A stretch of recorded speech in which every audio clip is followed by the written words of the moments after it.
I won't go through your job titles because job titles are weird these days in terms of what they do. But I sort of hinted at this yesterday on our prep session, just as a sign of how things change. Can you remember the very first directory or search engine that was your personal favourite? Renee, you brought up a name. Ask Jeeves. Ask Jeeves? I was Alta Vista. Alta Vista.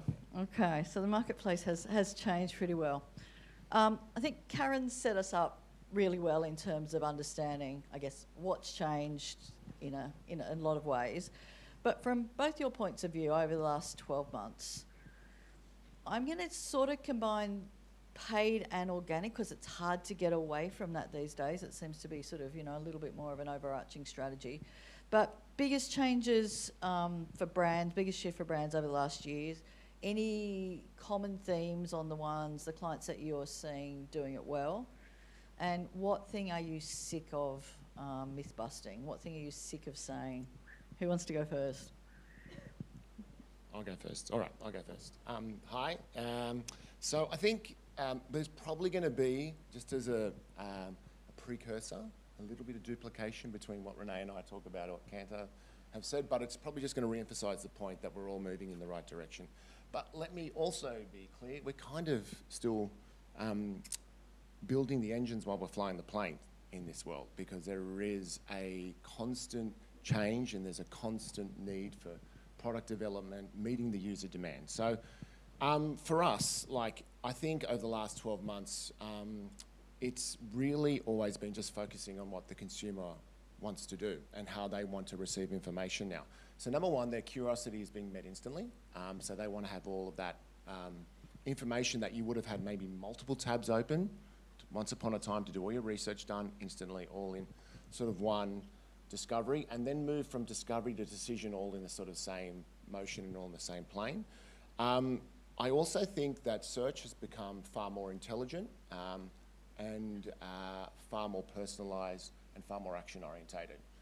And so for us, having all of that, it moves away from just being an information source to helping you make smarter, more informed decisions, and then in the very near future, in fact, kind of now, you can make an action off the back of it. So that's probably good stuff for me. Okay. Yeah. And then I think from our side, we think about it as 3 eras of the web. We've been always in this human web where we've got multiple tabs open. It started with 3 to 4 keywords on a page. I've personally just planned a family holiday all through conversational AI, through Copilot. It started with a simple term of, I want to take my 2 boys and husband away to the States, and everything was there. So that's where we're in now, this conversational LLM world. Where we're moving to is, an agentic world. What really frustrated me at the time when I was planning that holiday is it couldn't book anything for me. So I still had to go to the travel sites, can get the booking.com or wherever the accommodation was booked. So I think, to what we've been hearing, as Adrian said, it would be a lot of duplication, but SEO and, search is so important now, and they're combining now more than ever. And any common themes on the clients that are doing it well at the moment? Anything? I mean, Karen did a great job in terms of... I think your example about the shampoo is what we are seeing. I've moved into a new role a couple of years ago where I'm now looking after SMB and the ecosystem there across the region. And we're seeing a lot of SMBs now being able to compete with the big players, with the big brands that they've never been able to compete with before. And that's because they're now being found through, the right content data that sits, within their website.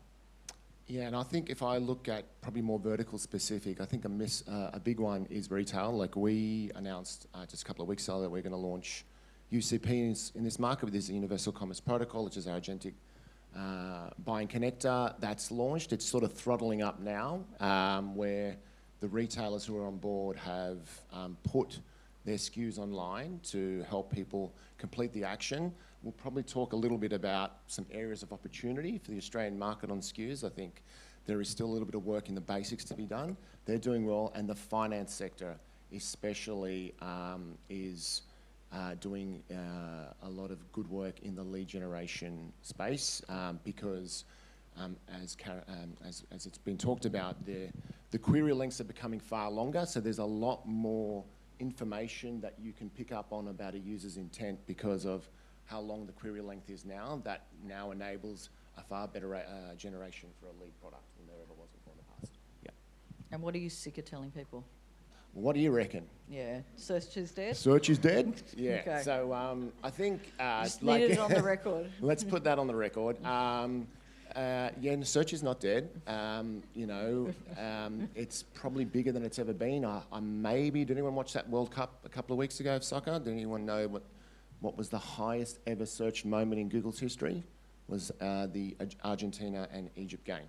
That was 2 weeks ago. The most queries of Google of all time. So I think that's pretty good. And like it's... You doing okay? That's You're doing okay. Okay. But the thing is the total search universe is expanding because it's such a great experience now.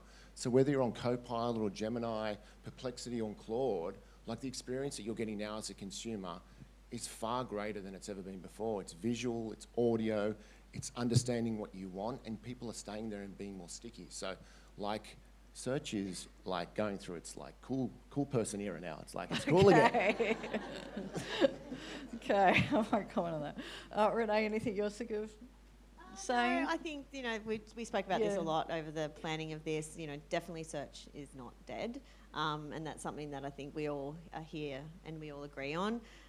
It's definitely, I don't know if it's in its cool stage, but, it's definitely, we're kind of evolutionising of what it used to be. So, yeah.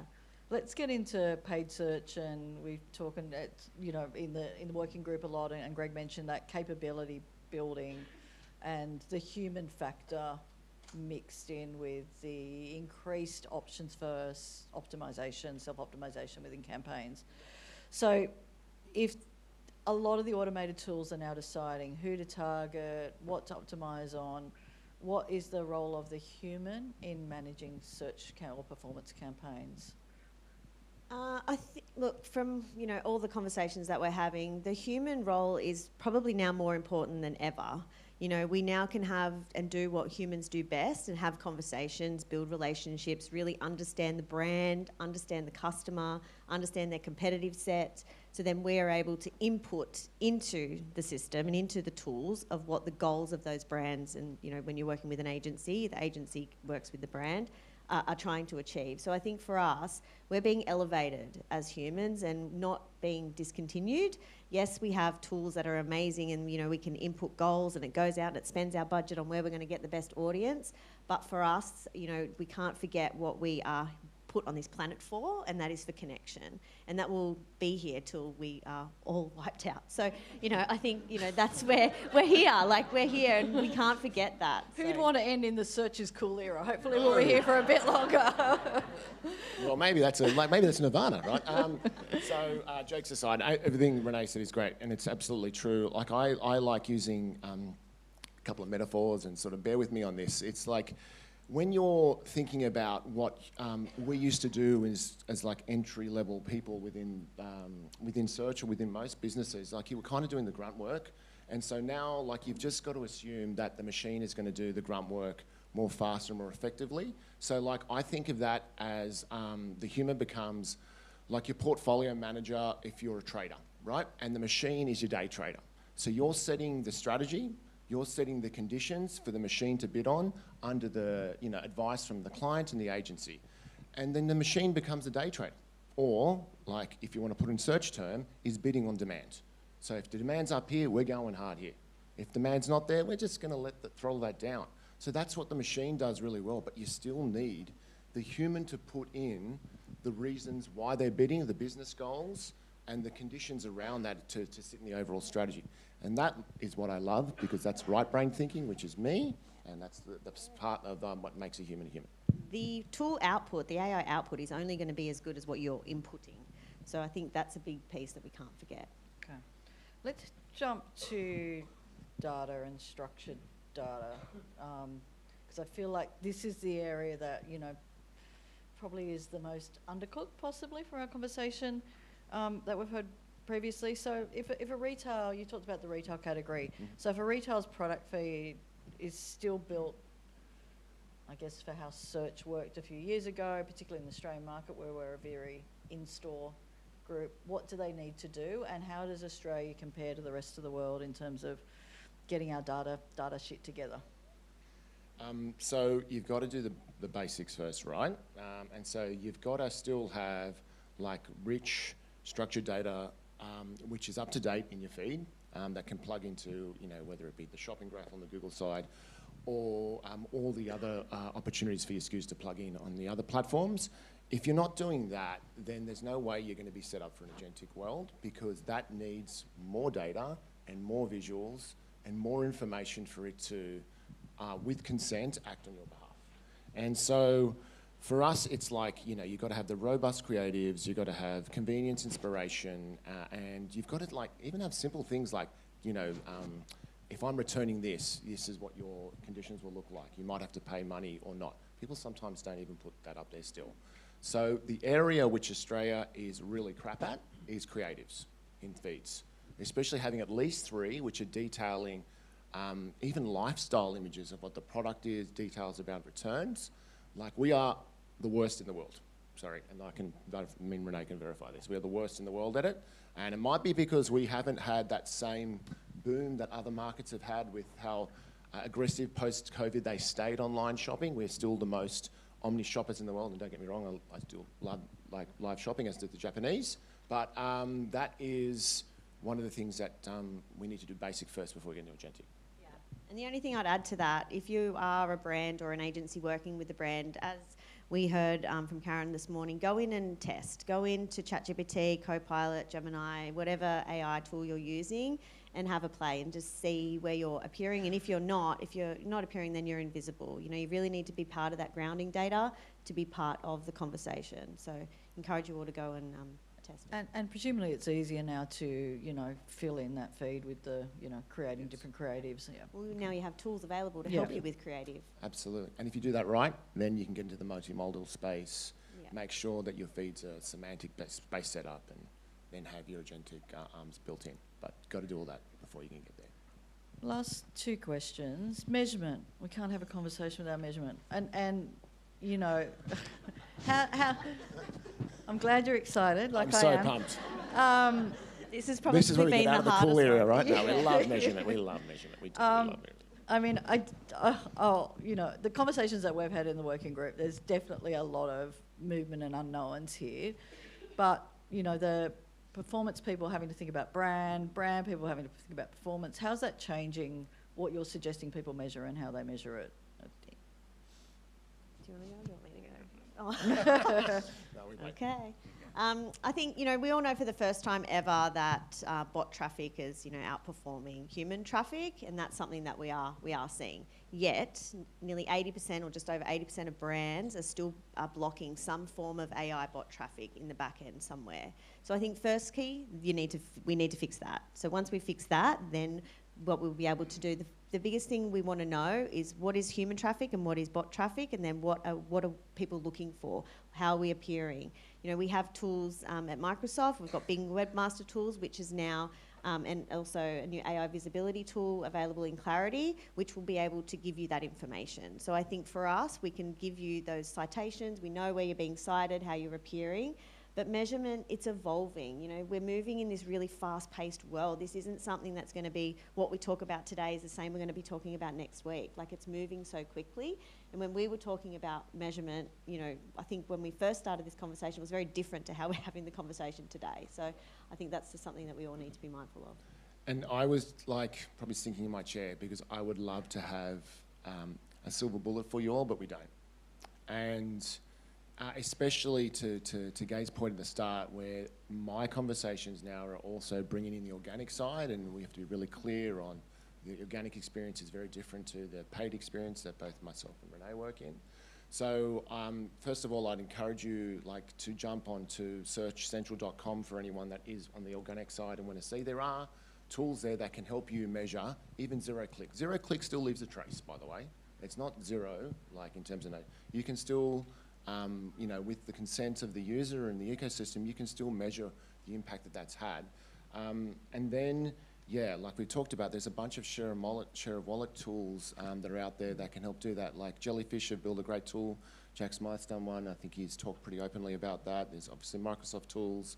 And then you've got to combine that with your paid search tools and maybe throw in an MMM as well.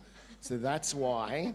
And then use an AI tool to combine it all and give you a report. So that's why, like, it's not easy right now. It will get easier, but, like, you can actually do it if you combine all of that together. It's just pay your measurement team what they deserve to work through all that would be my thing, yeah. Here. All right. What, if you're crystal gazing here, next 12 months, biggest shift that you think will be happening, and do you agree with each other on it? Who wants to go first? Governor AV, what's going to be the biggest shift? You know, the easiest thing you can say is agentic, right? Like, but I honestly feel like that's back to my earlier point about how much we still love going in stores. Like, that's just going to be another buying door for the ecosystem to interact with, whilst we get more comfortable with it. But basically, you know, programs like UCP will make it as easy for you to buy on the web as it was on the TV. So you'll be able to just click and buy, and that'll become second nature to us. But, you know, if you want to talk about what search could do a bit down the track, I think, you know, we'll leave that for another time. But that's probably in the next 12 months. Renee? Yeah, I agree, agentic. And I think, you know, where we're going to end up is where we're going to have these bots, you know, competing for us. You know, they're going to know so much about me as a human, you know, my frequent flyer, wherever my memberships are, and then people are going to start competing, and the bots are going to start competing in the back end. I also think visibility is a big one too. You know, we really need to be making sure that we know where this traffic is coming from and how to measure it. So, brilliant. Thank our panellists. Thanks, Adrian. Thanks, Renee. Thank you.